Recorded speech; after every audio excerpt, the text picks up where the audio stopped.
Welcome, there's no place like your home. And today we're in the kitchen. And I am making a fruit tart. As you can see, I'm working on the shortbread crust. For some reason, my dough is being a little bit temperamental, so I'm not sure quite what's going on. But I've had to do some rolling of the dough as well. And what I'm doing is just adding a little bit of powdered sugar to the rolling pin to give it a little bit of smoothness and traction so I can get this rolled and it not be so sticky. It's a pretty warm day here today, so maybe that's what's going on with this crust, and I don't want to work it so much to end up having it become dried out. But I'm going to, how I'm piecing this together is I'm working on my frame up around here, as you can see. Let's make sure we have that in there.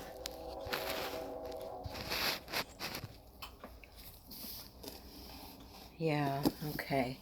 And I'm just taking some of the dough here, and then I'm going to just peel that off just a little bit above the rim and have to piece this in today.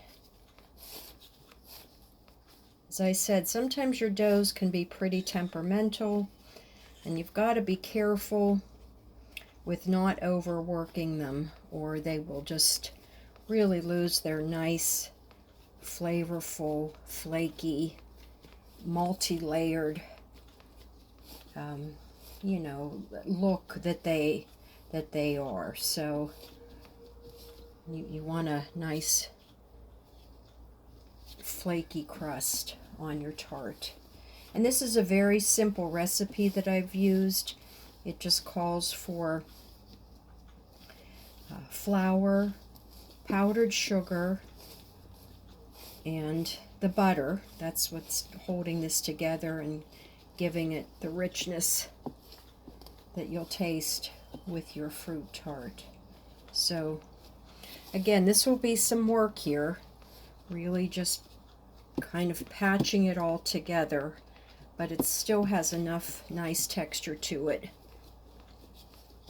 that it'll be a delectable crust.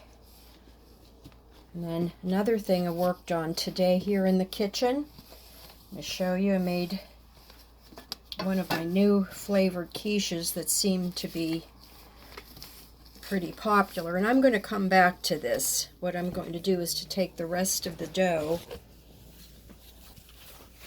as you can see, and I'll just work that, and I'm going to have to patch that into the crust.